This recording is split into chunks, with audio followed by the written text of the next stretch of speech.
নমস্কার দর্শকগণ, আজকে আমরা পৌঁছে গেছি নেপালের ধনুষাধাম আশ্রমে।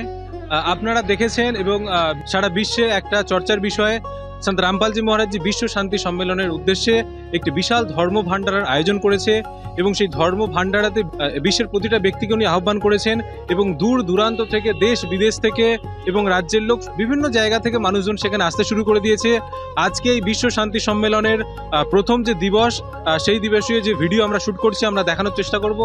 আমাদের পিছনে পশ্চিমবঙ্গ থেকে বিভিন্ন ভক্ত শ্রদ্ধালুরা আসছে আজকে নেপালের বুকে যে আয়োজনটা এখানে শুরু হয়েছে সন্ত রামপালজি মহারাজজির উপস্থিতিতে।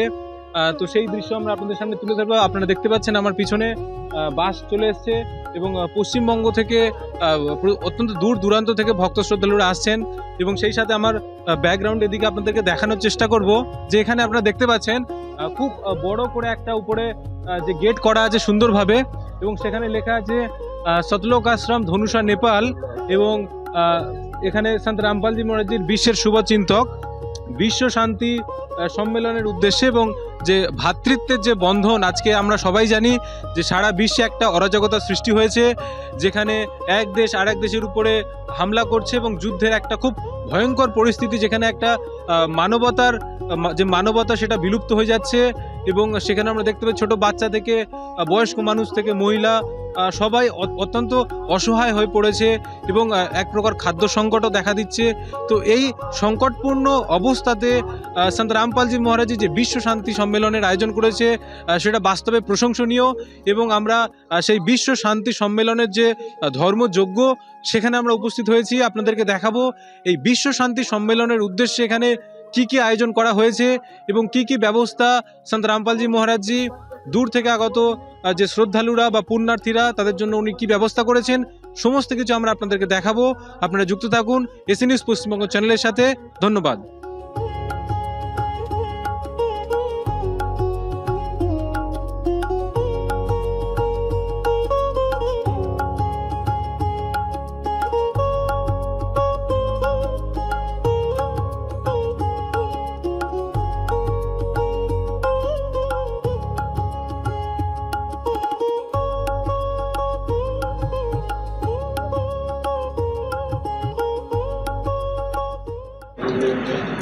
তো দর্শকগণ, এখন আমরা আশ্রমের মধ্যে প্রবেশ করব। আপনারা দেখতে পাচ্ছেন আমরা আশ্রমের মূল গেটের সামনে এখন আছি।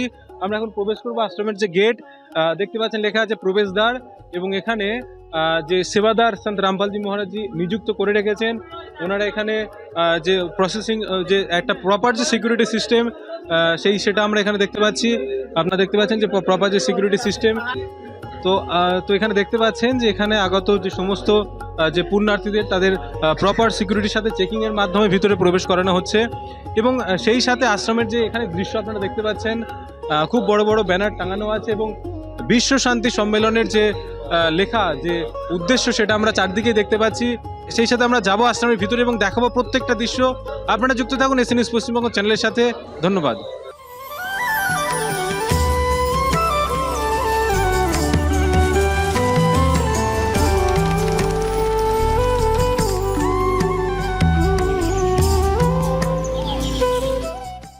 তো দর্শকগণ, এখন আমরা আশ্রমের মধ্যে প্রবেশ করেছি এবং আপনারা দেখতে পাচ্ছেন আমার পিছনে শঙ্কা সমাধান স্থল বলে একটা কথা লেখা আছে এবং এই যে ক্ষেত্রের মধ্যে বিভিন্ন আধ্যাত্মিক প্রশ্নের যে শঙ্কা সমাধান সেটা সেখানে হয়ে চলেছে এবং সেখানে বিভিন্ন মানুষের বিভিন্ন আধ্যাত্মিক প্রশ্ন তারা সেখানে করে থাকেন এবং তার একটা শাস্ত্র দেখিয়ে তার একটা সমাধান করা হয়। তো অত্যন্ত আশ্চর্য এবং গুরুত্বপূর্ণ একটা জিনিস, যেটা আমরা আদিকালে বা প্রাচীনকালে আমরা বাবা ঠাকুর তাদের থেকে শুনে থাকি যে শাস্ত্রার্থ হতো বা বিভিন্ন শাস্ত্র আলোচনা হতো।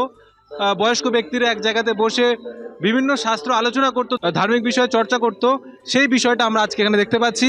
আপনাদেরকে নিয়ে যাব, দেখাবো কিভাবে আধ্যাত্মিক চর্চা হয় বা জ্ঞান চর্চা হয় এবং আধ্যাত্মিক প্রশ্নের শঙ্কা সমাধান হয়।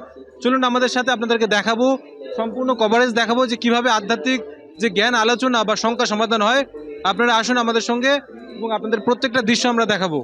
তো দর্শকগণ, আমরা এখন পৌঁছে গেছি যে শঙ্কা সমাধান বা আধ্যাত্মিক জ্ঞান আলোচনার যে ক্ষেত্রটা আপনারা দেখতে পাচ্ছেন আমাদের পিছনে। এখানে বিভিন্ন যে আশ্রমের তরফ থেকে বিভিন্ন সেবাদাররা বসে আছেন এবং বিভিন্ন চিত্র আমাদের পিছনে এখানে দেখানো হয়েছে এবং সেই সাথে আমি দেখানোর চেষ্টা করব, ক্যামেরাম্যান ভাইকে অনুরোধ করব দেখানোর জন্য। আপনারা দেখতে পাচ্ছেন এখানে যে বিভিন্ন ভক্ত শ্রদ্ধালুরা এসছেন এবং তারা আধ্যাত্মিক বিভিন্ন রকম প্রশ্ন করছেন এবং এখানকার যে সেবাদার উনি সেটা প্রমাণ সহ উত্তর দিচ্ছেন। খুব খুব সুন্দর একটি দৃশ্য এবং আপনারা দেখতে পাচ্ছেন পুরো দৃশ্য এখানে দেখা যাচ্ছে। তো আপনারা দেখতে পাচ্ছেন এখানে যে আধ্যাত্মিক যে একটা আলোচনার যে একটা যে পরিবেশ, সেটা আমরা এখানে একবারে দেখতে পাচ্ছি। অত্যন্ত সুন্দরভাবে একটা শাস্ত্রার্থ হচ্ছে, শাস্ত্রের আলোচনা হচ্ছে, বিভিন্ন আধ্যাত্মিক প্রশ্নের শঙ্কা সমাধান হচ্ছে, সেই দৃশ্য আমরা এখানে দেখতে পাচ্ছি। যেভাবে আমরা প্রাচীনকালে দেখতাম যে আমাদের বাবা ঠাকুরদারা একটা পাড়ার একটা মোড়ে বসে বা কোনো একটা মন্দিরে বসে বিভিন্ন শাস্ত্র আলোচনা করতো, সেটা এই সন্ত রামপালজি মহারাজজির বিশ্ব শান্তি সম্মেলনে আমরা দেখতে পাচ্ছি।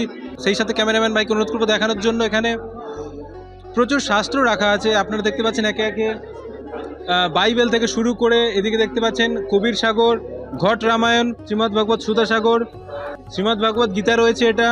সেই সাথে দেখতে পাচ্ছেন শ্রীমদ্ ভাগবতম পুরাণ, দেবী পুরাণ, এবং এছাড়া আছে রামায়ণ আছে এবং অনেক রকম দেখতে পাচ্ছেন ঘট রামায়ণ এবং বেদ। সব থেকে বড় কথা যে বেদ আমি হাতে নিয়ে আপনাদেরকে দেখানোর চেষ্টা করছি। এটি হচ্ছে সেই বেদ, যে বেদকে আমরা বলি যে সনাতন ধর্মের ধারক ও বাহক এবং যে আদি সনাতন ধর্মের যে মেরুদণ্ড আমরা বেদকেই মনে করি, সেই বেদ এখানে আমরা দেখতে পাচ্ছি। আমি ধরে দেখতে পাচ্ছি, হয়তো বেদ স্পর্শ করার সৌভাগ্য অনেকের হয় না।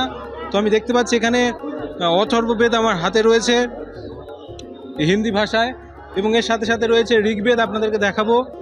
এখানে দেখতে পাচ্ছেন ঋগ্বেদও রয়েছে এবং সেই সাথে বিভিন্ন শাস্ত্র মানে আমি বর্ণনা করব। এবং এমনকি সবথেকে বড় কথা এখানে কুরআন শরীফ পর্যন্ত রয়েছে, যেহেতু এটা সর্বধর্ম সমন্বয়ের একটা ক্ষেত্র। এখানে কোনো ধর্মকে ছোট করা বা কোনো ধর্মকে বড় করে দেখানো এটা কখনোই হয় না। এখানে সর্বধর্ম সমন্বয়ের একটা চিত্র দেখানো হয়েছে। সেই সাথে আপনাদেরকে দেখানোর চেষ্টা করবো, এই দেখুন এখানে শ্রীমদ্ ভাগবত গীতা, ইস্কনের গীতা রয়েছে এবং বিভিন্ন সংস্থার গীতা, মনুস্মৃতি রয়েছে। এছাড়া প্রচুর শাস্ত্র রয়েছে। দেখুন এটা আছে শ্রীমদ্ দেবী ভাগবত হিন্দি টিকা সহিত রয়েছে, সংক্ষিপ্ত মহাভারত রয়েছে। এখানে পবিত্র বাইবেল আমরা দেখতে পাচ্ছি। মানে প্রচুর শাস্ত্র এখানে রাখা আছে, শাস্ত্রের সম্ভার। এবং সেই শাস্ত্রের আধারে আমরা এদিকে আপনারা দেখতে পাচ্ছেন এখানকার যে সেবাদার আছে উনি জ্ঞান চর্চা করছেন এবং বিভিন্ন মানুষ যারা ধার্মিক প্রকৃতির মানুষ, ধার্মিক বিষয়ে অনেক প্রশ্ন তাদের মনের মধ্যে ওঠে, সেই প্রশ্নের সঠিক সমাধান পেতে তারা এখানে আসেন এবং এখানকার যে সেবাদার তিনি সন্ত রামপালজি মহারাজজির জ্ঞানের আধারে সেই শঙ্কার সমাধান করে থাকেন, এটা আমরা এখানে দেখতে পাচ্ছি। আরও একটা চিত্র এখানে আপনাদেরকে দেখানোর চেষ্টা করব, এনাদের সাথে কথা বলার চেষ্টা করব এখানে। তো এখানে আপনারা দেখতে পাচ্ছেন যে এখানে কিছু শ্রদ্ধালু ভক্তরা বসে আছেন, ওনাদের সাথে কথা বলে জিজ্ঞাসা করে নেব। নমস্কার স্যার। সৎ সাহেব জি, স্যার আপনি কোত্থেকে এসছেন? আমি পশ্চিম বাঙ্গাল কলকাতা থেকে এসেছি। স্যার আপনার নাম? আমার নাম হচ্ছে সুখদেব দাস। তো স্যার এখানে কি বিষয় আমরা দেখতে পাচ্ছি, প্রচুর মানুষকে এক জায়গায় পাচ্ছি এবং সেই সাথে দেখতে পাচ্ছি প্রচুর শাস্ত্র।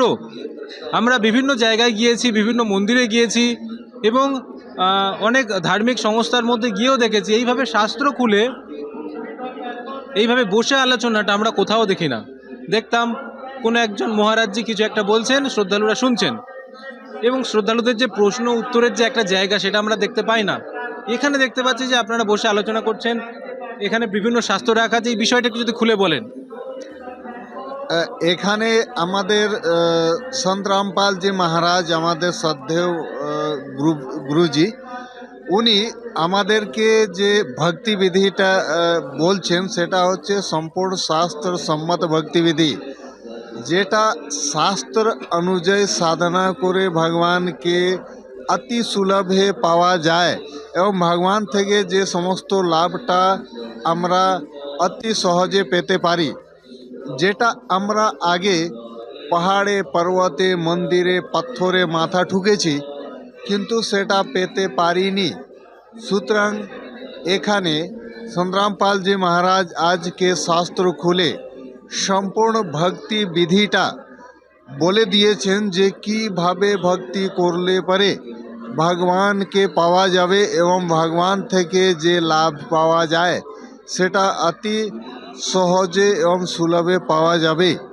এই জন্যে এখানে সমস্ত পবিত্র ধর্ম গ্রন্থের সংগ্রহ আছে আর প্রত্যেক ধর্ম গ্রন্থ থেকে খুলে খুলে আমাদেরকে সন্ত রামপাল জি মহারাজ দেখিয়ে দিয়েছেন, সেটা আমরা এখানে আরও বিস্তৃতভাবে জানার চেষ্টা করছি।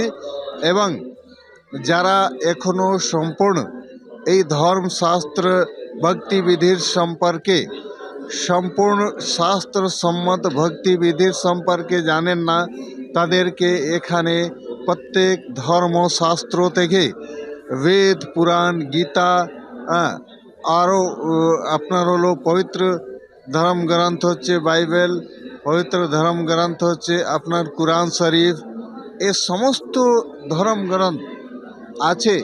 সমস্ত ধর্মগ্রন্থ থেকে খুলে সঠিক ভক্তিবিধিটা বলার চেষ্টা সবাইকে করা হচ্ছে। আর এই ভক্তিবিধি দিয়ে, শাস্ত্রসম্মত ভক্তিবিধি দিয়ে ভক্তি করে ভগবান এবং ভগবানের থেকে পাওয়ার যে ভক্তি থেকে পাওয়ার যে লাভটা অতি সহজে পাওয়া সম্ভব, সেটা এখানে বোঝানো হচ্ছে সবাইকে। যে ভক্তবৃন্দরা যারা নতুন আছে, যারা এখনও সম্পূর্ণ শাস্ত্র সম্মত সাধনা সম্পর্কে জানেননি, তাদেরকে এখানে বোঝানোর চেষ্টা করা হচ্ছে। আচ্ছা, তো স্যার অনেক অনেক ধন্যবাদ। একটা বিষয় আপনাদেরকে বলতে চাই যে যেখানে শাস্ত্র বিষয় আলোচনা করা হচ্ছে, বিভিন্ন ভক্ত শ্রদ্ধালুরা আসছেন, যাদের আধ্যাত্মিক প্রশ্ন আছে, তারা এখানে প্রশ্ন করছেন এবং এখানে সেই প্রশ্নের সমাধান শাস্ত্র খুলে খুলে দেখানো হচ্ছে। এটা অত্যন্ত আশ্চর্যকর এবং অত্যন্ত সুন্দর একটা দৃশ্য। যে ধর্ম নিয়ে মানুষের মধ্যে যে একটা ভীরুতা থাকে, একটা কুসংস্কার থাকে, একটা অন্ধবিশ্বাস থাকে, সেটা এখানে ভাঙা হচ্ছে, যাতে প্রতিটা শিক্ষিত মানুষ তাদের যে শাস্ত্র, যে ধর্মশাস্ত্র রয়েছে, সেটা তারা চাক্ষুষ দেখতে পারেন এবং সেখানে থাকা যে ভক্তিবিধি সঠিক, সেটা তারা জেনে সেই রকম ভক্তি করতে পারেন, সেটা এখানে আমরা বুঝতে পারছি। আরও কয়েকজনের সাথে কথা বলবো। নমস্কার স্যার। নমস্কার স্যার, কোত্থেকে এসছেন? আমি সে বাঙ্গাল থেকে কলকাতা। স্যার, আপনার নাম? রামোদ দাস। তো এখানে কি হচ্ছে, আপনারা কি বিষয়ে জানতে এসছেন বা এখানে কি কি জিনিস দেখানো হচ্ছে? এখানে হচ্ছে কি, এখানে সমাধান মানে এখানে হয়, আর এখানে পুরো শাস্ত্রের অনুসার ভক্তি মানে কথা হয়, আর সবাইকে মানে বলা যায়। এখানে কি কি শাস্ত্র দেখানো হচ্ছে? এখানে শাস্ত্র হচ্ছে শ্রীমদ ভাগবত গীতা পুরাণ, করুণ পুরাণ, পুরো শাস্ত্র এখানে মানে মানে দেখানো হচ্ছে সব ভক্তকে। তো স্যার, যেমনটা আমরা দেখে থাকি যে অনেক ধর্ম রয়েছে আমাদের ভারতবর্ষের বুকে বা সারা পৃথিবী জুড়ে। হিন্দুরা মনে করে তাদের ধর্মই শ্রেষ্ঠ, মুসলমানরা মনে করে তাদের ইসলাম ধর্মই শ্রেষ্ঠ, খ্রিস্টানরা মনে করে তাদের খ্রিস্টান ধর্মটাই হচ্ছে শ্রেষ্ঠ। সন্ত রামপালজি মহারাজ যে বিষয়ে কি বলেন? संतराम जी विषय बोलें कि अन्य कोनो एक ही धर्म बोले, मुसलमान हो, ईसाई हो, हिंदू हो, सब एक ही ग्रंथ धर्म उन्हीं बोलें। তো স্যার, এখানে কি কি বই মানে বইয়ের মাধ্যমে বা ধর্মগ্রন্থ দেখানো হয়? এখানে শুধুই গীতা দেখানো হয় না অন্য কিছু ধর্মগ্রন্থ দেখানো হয়? এখানে সব গ্রন্থ দেখানো হয়, 18 पुराण, श्रीमद् भागवत गीता, शिव पुराण, गरुड़ पुराण, এখানে নানা প্রকার মুসলিম, হিন্দু, ईसाई सब धर्मों के এখানে गुरु संत रामपाल जी माध्यम से দেখানো হয়। কুরআন শরীফ, বাইবেলও দেখানো হয়? सब बाइबल ওখানে কুরআন শরীফ দেখানো হয়। তো এখানে আপনারা শুনতে পেলেন, এখানে উনি বললেন যেখানে সমস্ত রকম ধর্মগ্রন্থ দেখানো হয়। এখানে শুধুমাত্র হিন্দু ধর্মটাকেই যে শ্রেষ্ঠ বা অন্যান্য ধর্ম যে ছোট, এরকম নয়। এখানে সমস্ত ধর্মের একটা বসে আলোচনা করা হয় এবং আধ্যাত্মিক যে একটা ক্ষেত্র এবং তার মাধ্যমে যে সত্য জ্ঞান, সেটা এখানে আমরা দেখতে পাচ্ছি আলোচনার মাধ্যমে। এখানকার যে ভক্তরা তারা গ্রহণ করেন এবং সমস্ত কিছুটাই সন্ত রামপালজি মহারাজের অনুপ্রেরণায়, ওনারই আদেশ এবং নির্দেশনায় হয়ে থাকে। আরও কয়েকটা প্রশ্ন করে থাকবে, এখানে ভদ্রলোক রয়েছেন। নমস্কার স্যার। নমস্কার স্যার, আপনার নাম? আমার নাম শিশির দাস। স্যার, আপনি কোত্থেকে এসছেন? আমি চান্ডুলি গ্রাম কাটোয়া থানা, বর্ধমান জেলা থেকে আমি এসেছি। আচ্ছা, তো আপনি বর্ধমান জেলা থেকে আজকে নেপালে ধনুষাধামে এসছেন, আর এই যে একটা আধ্যাত্মিক যে মহল আমরা এখানে দেখতে পাচ্ছি, তো এটা দেখে আপনার কেমন লাগছে? এটা খুব ভালো লাগছে যে সত্যি আজকে আমরা মানে ভালো রাস্তা ধরেছি। এই রাস্তা ধরলে আমরা সত্যি আমরা মুক্তি পাবো এবং আমরা সবাইকেই আমি বলবো যে এই রাস্তায় আসার জন্য। আমরা শুনে থাকি যে সন্ত রামপালজি মহারাজজি নাকি ধর্মান্তকরণ করেন, উনি মুসলমান বানিয়ে দিচ্ছেন বা খ্রিস্টান বানিয়ে দিচ্ছেন, এরকম কিছু। তো আপনি কি সন্ত রামপালজি মহারাজের থেকে দীক্ষিত মানে দীক্ষা নিয়েছেন? হ্যাঁ, আমি দীক্ষা নিয়েছি। আমি অন্য কোনো ধর্ম ওরা করে দিচ্ছে না, এটা সঠিক সৎ রাস্তা, সৎ ধর্ম এবং সঠিক রাস্তা দেখাচ্ছে আমাদের। আপনি আমাদের দর্শকগণকে এক কথায় বলুন, সন্ত রামপালজি মহারাজজি কি হিন্দু ধর্ম বিরোধী না হিন্দু ধর্ম হিতৈষী? না, কোনো ধর্ম বিরোধী নয়, উনি সব ধর্মকেই নিতে চান এবং ভালো মূল রাস্তা এবং ভালো রাস্তা দেখার জন্যে সমস্ত লোককে এই রাস্তা দেখার জন্যে সবাইকেই বলে থাকেন। আর একটা প্রশ্ন আপনাকে করব, শুনে থাকা যায় যে সন্ত রামপালজি মহারাজজির স্মরণে আসার পরে অনেক মানুষের অনেক রকম লাভ হয়, তো এরকম আপনার জীবনে কি কোনো রকম কিছু ঘটেছে? হ্যাঁ, আমার জীবনে অনেক লাভ হয়েছে। আমি শরীর ভালো যেত না, আমি দীক্ষা নিয়ে আমি অনেক শরীর ভালো আছে, তাই জন্য আমি সত্যি গুরুদেবকে মানে ভক্তি করি। হ্যাঁ, আমি সবাইকে বলি যে এই রাস্তায় আসার জন্য। তো এখন আমরা এখানে উপস্থিত আরও কয়েকজন যে সন্ত রামপালজি মহারাজজি সেবাদার বা ভক্তদের সাথে কথা বলে নেব। তো এখানে এনার সাথে কথা বলে নেব। নমস্কার স্যার। নমস্কার। স্যার আপনার নাম? সুখেন দাস। কোত্থেকে এসছেন? আমি পশ্চিমবাংলার উত্তর 24 পরগনা। তো স্যার এখানে যে আমরা দেখতে পাচ্ছি এত ভিড়, এত সংখ্যক মানুষ চারিদিকে বসে আছে এবং বিভিন্ন শাস্ত্র আলোচনা হচ্ছে, এটার কি গুরুত্ব আছে, এটার কি ভূমিকা আছে? দেখুন, এটা হচ্ছে আমাদের আশ্রমে সদ্গুরু রামপালজি মহারাজের যে আধ্যাত্মিক জ্ঞান উনি দিচ্ছেন সকলকে, সেই হিসাবে এখানে সব আলোচনা হচ্ছে। আর এখানে কিছু সেবা আশ্রমের পক্ষ থেকে দিয়েছেন, ভক্ত আত্মারা যারা সেবাদার আছেন তারা এটা সেবা করছেন। আর ভক্তবৃন্দ ছাড়া অন্যান্য যারা আসছেন এখানে তাদেরকে জ্ঞান বোঝানো হচ্ছে শাস্ত্র অনুসারে। কারণ বেশিরভাগ দেখা যায় কি কোনো ব্যক্তি শাস্ত্র সম্বন্ধে সবাই জ্ঞান রাখেন না, বিভিন্ন কর্মে যুক্ত থাকেন। তো এই জন্য এখানে যারা জানতে আসছেন তাদেরকে এখানে এই জ্ঞান বোঝানোর জন্যে সেবাদারা বসে আছেন। স্যার আর একটা বিষয় আমরা দেখে থাকি যে আমরা জগতে দেখি বা আমরা আমাদের আশেপাশে দেখি, ছোটোবেলা থেকে দেখে আসছি, বিভিন্ন পূজা অর্চনা বা কীর্তনে আমরা যাই, সেখানেও গিয়ে আমরা কভারেজ করি, দেখি কোথাও এইভাবে শাস্ত্রের কথা তো মুখে বলে যে অমুক শাস্ত্রে এটা লেখা আছে, তুমুক শাস্ত্রে অমুক লেখা আছে, কিন্তু এখানে দেখতে পাচ্ছি যে এত শাস্ত্র খুলে দেখানো হচ্ছে। তো এখানে আমাদের মনে একটা প্রশ্ন জাগছে বা আমাদের দর্শকদের মনে একটা প্রশ্ন জাগছে, তো বাইরে জগতে যে সমস্ত ধর্মগুরুরা রয়েছে বা যে সমস্ত সংস্থা রয়েছে বা যারা আধ্যাত্মিক জ্ঞান দিচ্ছেন, আর সন্ত রামপালজি মহারাজের আশ্রমের মধ্যে যে আধ্যাত্মিক জ্ঞান দেওয়া হচ্ছে শাস্ত্র খুলে, তো এটার কি পার্থক্য আপনি লক্ষ্য করলেন? দেখুন, এখানে যেটা আপনি প্রশ্ন করেছেন যে অন্য সমাজেও আর অনেক ধর্মগুরু যারা জ্ঞান দিচ্ছেন, মানে সবারই বিভিন্ন পন্থের সবাই প্রচার করছেন। তো পার্থক্য হচ্ছে কি, সন্ত রামপালজি মহারাজের এখানে শাস্ত্র অনুসারে জ্ঞান প্রদান করা, সেটা প্রমাণ দেখিয়ে, এই নয় কি কোনো অন্ধবিশ্বাসের সঙ্গে কিছু কোনো ধর্মগুরু বলে দিলেন যে চলুন আপনার শাস্ত্রে যেমন ভগবদ্গীতা আছে, 4 বেদ, আর অন্যান্য শ্রীমদ্দেবী ভগবত 18টা পুরাণ আছে, যেটা কৃষ্ণদ্বৈপায়ন বেদব্যাস মাধ্যমেই মানে লিপিবদ্ধ করা হয়েছিল কলিযুগের শেষেতে। তো এটা এখানে সব কিছু প্রমাণের সহিত উনি দেখাচ্ছেন। আর উনি যে জ্ঞানটা দিয়েছেন এখানে যারা ভক্তবৃন্দ সেটাই দেখাচ্ছেন, যেখানে প্রমাণের সহিত যে আপনি যে ভক্তি করছেন, যে মন্ত্র জপ করছেন, সেটা আদৌ শাস্ত্রের প্রমাণ আছে কিনা। বর্তমান যুগে আমরা যে কোনো কর্ম করে থাকি প্রমাণের সহিতই, সবাই শিক্ষিত এখন সমাজে, যে কোনো কর্ম করতে গেলে প্রমাণ দিয়েই করতে হয়। আপনি দেশের নাগরিকত্বের প্রমাণ, আপনি বাইরে যাচ্ছেন পাসপোর্ট ভিসার প্রয়োজন আছে, সব কিছুই প্রমাণ সহিত হচ্ছে। তো ভক্তিটা যে বর্তমানে যে মানুষ এত দুর্গতির সম্মুখীন হচ্ছে, তার কারণ মানুষ খুঁজে বেড়াচ্ছেন কেন হচ্ছে। সবাই জানছে আমি তো ঠিকই করছি। এই বিষয়ে রামপালজি মহারাজ দেখিয়েছেন কি, ভগবদ্গীতা আছে শ্রীমদ্ ভগবত 4 অধ্যায়ে কি দেখুন, এখানে এই প্রশ্নটা অর্জুনও করেছিলেন যে সবাই ভক্তি করছেন, তার এর দুর্গতি কেন হচ্ছে। তো এর কারণ হচ্ছে এটাই কি, সেটা বৈধ হচ্ছে কি অবৈধ, সবাই সম্বন্ধে জ্ঞান রাখেন না। আর সবাই বিশ্বাস করছেন যে ধর্মগুলো সব সঠিক জানেন, কিন্তু আজ পর্যন্ত কেউ সেটা দেখাচ্ছেন না, শুধু গল্প কথা শুনেই যাচ্ছেন মুখ কথায় যে শোনা এটা আছে ওটা আছে।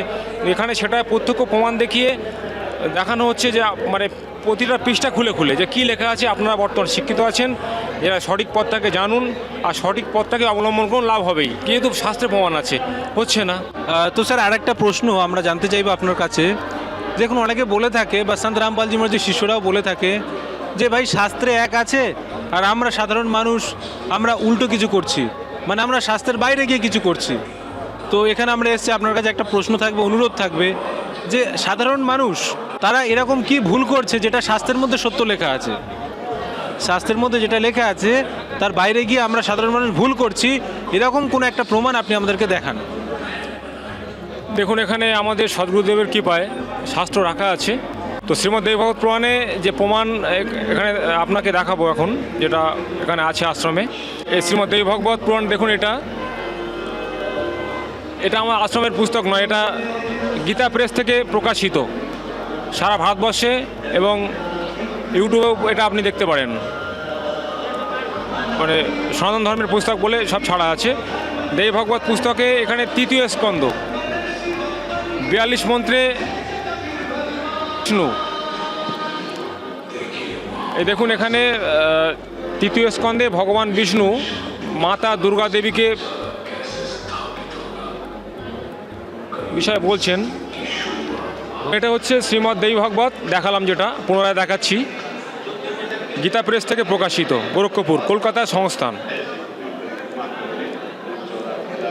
এখানে তৃতীয় স্কন্ধ লেখা আছে, এখানে আয় হচ্ছে 42 মন্ত্র, সংস্কৃত, এটা লেখা আছে ব্রহ্মা অহম ঈশ্বর ফিলতে প্রভাবা তমেব বয়ম জনিযুক্তা ন যদাতু নিত্যা। এটা হচ্ছে 42 মন্ত্র, এর অনুবাদ হিন্দিতে এখানে করা আছে।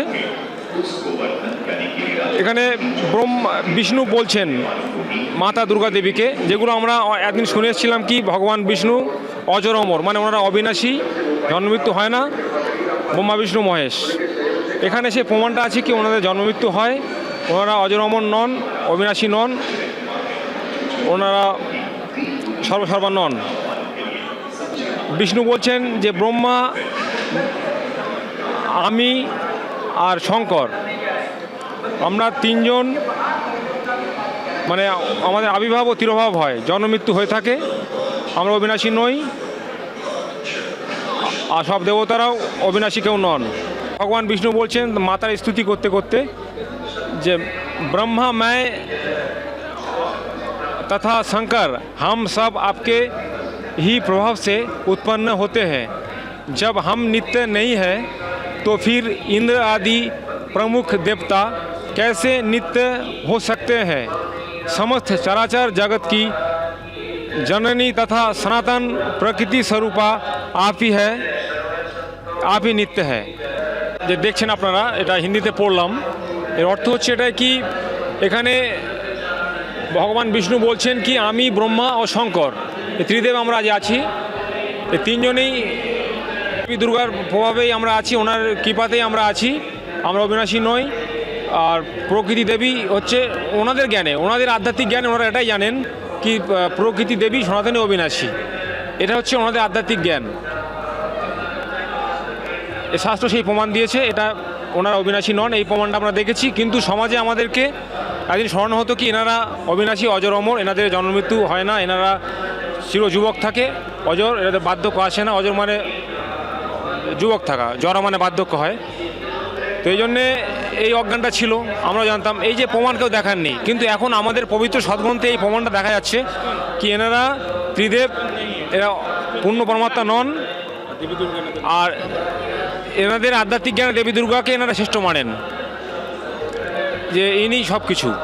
আচ্ছা, এটা তো দেখে আমরা যতটা বুঝতে পারলাম যেখানে পরিষ্কারভাবে এখানে শিবের কথা উল্লেখ করা হচ্ছে, তো তাহলে আমরা যেটা মেনে আসছি যে শিব হচ্ছে দেবী দুর্গার স্বামী, অথচ এটা এই লেখাটা থেকে তো আমরা স্পষ্টই বুঝতে পারছি যে দেবী দুর্গাই হচ্ছে শিবের হচ্ছে মাতা।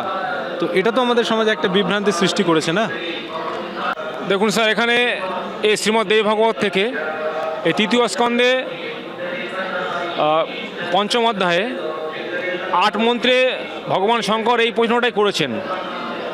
এর আগেরটা আমরা দেখিয়েছি তৃতীয় স্কন্ধে 7 অধ্যায়, এটা 8ম অধ্যায়ে। এখানে এই প্রশ্নটা ক্লিয়ার হয়ে যাবে কি শঙ্করও তার মানে ওনার মাতা দেবী দুর্গা। এর আগের মন্ত্র ক্লিয়ার হয়ে গেছে ব্রহ্মা বিষ্ণু মহেশ্বরের মাতা, ওটা বিষ্ণুর প্রশ্ন ছিল। এখানে শঙ্করের প্রশ্ন আছে সেটা আমি আপনাকে দেখাচ্ছি শ্রীমদ্ দেবী ভাগবত থেকে। দেখুন, এই শ্রীমদ্ দেবী ভাগবত এর আগে যে আপনি প্রশ্ন রেখেছিলেন তাতে এটা দেখানো হয়েছিল, পুনরায় দেখাচ্ছি। শ্রীমদ্ দেবী ভাগবত এটা সেটাই যেটা আগে দেখানো হয়েছিল। দেখুন, এটা হচ্ছে তৃতীয় স্কন্ধ, হিন্দিতে লেখা আছে, যেহেতু এর বাংলা কোনো সংস্করণ হয়নি সেভাবে। তৃতীয় স্কন্ধে এই হচ্ছে পঞ্চম অধ্যায়। এখানে লেখা আছে ব্রহ্মা और शिव जी का भगवती की स्तुति करना। ব্রহ্মা শিব, এখানে স্পষ্ট শিব লেখা আছে। উভয়ই দুই ভাই উভয়ে মায়ের স্তুতি করছেন। এখানে 8 মন্ত্র দেখাচ্ছি যেটা শিব স্তুতি করে বলছেন। দেখুন স্যার, এখানে এই যে পঞ্চম অধ্যায়ে এখানে দেখুন মূল সংস্কৃত পাঠে লেখা আছে শিব উবাচ, অর্থাৎ শিব বলছেন। যেমন শ্রীমদ্ ভগবত গীতায় লেখা থাকে অর্জুন উবাচ, কৃষ্ণ ব্রহ্ম উবাচ। তো এখানে শিব উবাচ মানে শিব বললেন। शिव की बोलছেন हिंदी देखा लिखा আছে शिव जी बोले, हे देवी, यदि भगवान विष्णु आपके प्रभाव से प्रादुर्भूत हुए तथा उनके बाद ब्रह्मा जी भी आपसे उत्पन्न हुए, तो क्या मुझ तमोगुणी आपसे उत्पत्ति नहीं हुए हैं? हे शिवे, आप तो समग्र लोक की রচনা মে চতুর হ্যাঁ। এখানে শিব ভগবান বলছেন কি আপনি খুবই চতুর আছেন, যে আপনি সব রচনা করছেন, আপনি খুবই বুদ্ধিমতী আছেন। আর ভগবান বিষ্ণু ও ব্রহ্মা আপনার থেকে উৎপন্ন হয়েছে, আমাকেও আপনি উৎপন্ন করেছেন। আরেকটা খুবই পরিষ্কারভাবে আগের মন্ত্রে বলেছেন, এটা 8 মন্ত্রে। দেখুন সংস্কৃত লেখা আছে 8 মন্ত্রে, यदि दया धर्मना ना सदा अम्बिके कथम अहम विहित च तमगुण कमलश्च रजगुण संभव शुभित किमु शतगुण हरि। এর অনুবাদ হচ্ছে হিন্দিতে, হে অম্বিকে, यदि आप सदा दयालु चित वाले ना होते तो मैं तमोगुण युक्त ब्रह्मा रजगुण संपन्न और विष्णु शतगुण कैसे बनते। এতে বাংলা অর্থ হচ্ছে কি, এটা যে আপনি প্রশ্ন করেছিলেন যে শিবের স্ত্রী হচ্ছে দুর্গা, তো এখানে এটাই ক্লিয়ার করার জন্য বলা হচ্ছে কি, এখানে শিব ওনার ছেলে ওর মাকে স্তুতি করে বলছেন, আগে দেখালাম যে হে মাতা অম্বিকে, যে আপনি যদি দয়াযুক্ত হতেন তাহলে আপনি আমাকে তমগুণ বানিয়েছেন, যুক্ত করেছেন, আর ব্রহ্মাকে রজগুণ আর বিষ্ণুকে শতগুণ, এই 3 গুণে যুক্ত কেন করেছেন? কারণ এই গুণগুলো এতই মানে এগুলো নিকৃষ্ট, মানে যেহেতু এগুলো মানুষকে প্রভাবশীল। এটা শ্রীমদ্ ভগবদ্গীতায় এটা ব্যাখ্যা করেছে 7ম অধ্যায় বিজ্ঞান যোগ। প্রতিটা হিন্দু ভক্তভাইয়ের বাড়িতে বেশিরভাগই থাকে এগুলো, এই পুস্তক। এতে এই বিষয়ে গীতায় 7ম অধ্যায়ে প্রথমেই গীতাকান্ত দাদা বলেছেন কি, এই গুণের বিষয়ে বলেছেন যে যা বললে আপনাদের আর কিছু জানার বাকি থাকবে না অর্জুন। তো এই গুণের বিষয়ে যে শতগুণ, রজগুণ আর তমগুণ মানুষকে এখানে অজ্ঞানে মোহিত করে রাখে, মানুষকে সচেতন হতে দেয় না। মানুষ অচেতন মূঢ় মানে অবিবেকী হয়ে বাজে কর্মে লিপ্ত হয়। গীতা একটা ব্রহ্মজ্ঞান, খুব উন্নত মানের জ্ঞান, 4 বেদের নিষ্কর্ষ সবই ধর্মগুরুরা জানেন যারা শাস্ত্র সম্বন্ধে জ্ঞান রাখেন। তো এখানে এই গুণটা এই জন্য কত দুঃখের বিষয় যে দেবী দুর্গার কাছে সে শিব প্রার্থনা করছেন শঙ্কর, যে এগুলো খুবই মানে উনি দুঃখের সঙ্গেই বলছেন যে আপনি কেন আপনি যে মাতা, আপনি মা হয়ে আমাদেরকে কেন গুণযুক্ত করেছেন, এই অবগুণগুলো যুক্ত করে আমাদেরকে এই কর্মে কেন লিপ্ত করেছেন। তা এনারা এতেই প্রমাণ হচ্ছে কি এনারা প্রকৃতির বসেই আছেন, এনারা ওনারকেই শ্রেষ্ঠ বলে মানছেন। এনাদের আধ্যাত্মিক জ্ঞানে এনার উপরে অন্য কোনো ভগবানকে এনারা জানেন না। এনাদের মা হচ্ছেন দেবী দুর্গা, এটাই প্রমাণ যেটা আপনি প্রশ্ন রেখেছেন। আর ওনারা স্তুতি করছেন, এনার সর্বসর্বা নন, এনার উপরে দুর্গা দেবী আছেন। তো দর্শকগণ, এখান থেকে আমরা খুব সহজে ইনি আমাদেরকে বুঝিয়ে দিলেন এবং শাস্ত্র থেকে দেখিয়ে দিলেন। কয়েকটা কনসেপ্ট আমরা এখান থেকে ক্লিয়ার হলাম। প্রথমত, ব্রহ্মা, বিষ্ণু এবং মহেশ্বর ওনারা অজর অমর অবিনাশী নন। দ্বিতীয়ত, ব্রহ্মা, বিষ্ণু এবং মহেশ্বরের মাতা হলেন দেবী দুর্গা, যেটা আমরা জগতে ভেবে থাকি যে শিব হচ্ছে দেবী দুর্গার স্বামী, সম্পূর্ণ ভুল। শাস্ত্র বলছে হচ্ছে শিব হচ্ছে দেবী দুর্গার সন্তান। তৃতীয়ত হচ্ছে ব্রহ্মা, বিষ্ণু এবং শিব 3 গুণের অধিকারী, রজগুণ, তমগুণ এবং শতগুণ। এবং এই তিন গুণের প্রভাবে সমস্ত জগৎকে ওনারা আবদ্ধ করে রেখেছে, এই সংসারের মধ্যে আবদ্ধ করে রেখেছে। তো এই তিনটে কনসেপ্ট আমরা এই পুস্তক থেকে আপনারা দেখতে পাচ্ছেন, ইনি দেখিয়ে দিলেন আমাদেরকে, আমরা বুঝতে পারলাম। তো এরকম অজস্র প্রমাণ আপনারা দেখতে পাচ্ছেন এখানে আলোচনা হচ্ছে, এবং সেই সাথে সন্ত রামপালজি মহারাজের যে তত্ত্বজ্ঞান, সেটা ছোট বাচ্চা থেকে শুরু করে বয়স্ক ব্যক্তি থেকে শুরু করে সমস্ত বর্গের মানুষের কাছে একটা চর্চার বিষয়, একটা আলোচনার বিষয় হয়ে দাঁড়িয়েছে। আজকে সেই জ্ঞানের আধারে আমরা দেখতে পাচ্ছি এত শাস্ত্র, এদিকে আমাদের পিছনে আপনারা দেখতে পাচ্ছেন এরকম শাস্ত্রের সম্ভার। আমি চ্যালেঞ্জ করে বলতে পারি ভারতবর্ষের বুকে কোথাও এত শাস্ত্রের সম্ভার নিয়ে গ্রাউন্ড লেভেলে বসে আলোচনা কোথাও হয় না, একমাত্র সতলোক আশ্রম সন্ত রামপালজি মহারাজের সমস্ত সতলোক আশ্রমেই এই দৃশ্য আপনাদের চোখে পড়বে। আপনারা আসুন এবং এই সন্ত রামপালজি মহারাজের আশ্রমের যে ব্যবস্থা দেখুন, এবং একটি আধ্যাত্মিক পরিবেশ আপনাদের জন্য অপেক্ষা করছে। আপনারা আসুন এবং এই পরিবেশের মধ্যে এসে আপনারা পুণ্যের অংশীদার হন এবং নিজের আধ্যাত্মিক জীবনকে সফল করুন। ধন্যবাদ এসি নিউজ চ্যানেলে যুক্ত থাকার জন্য। নমস্কার।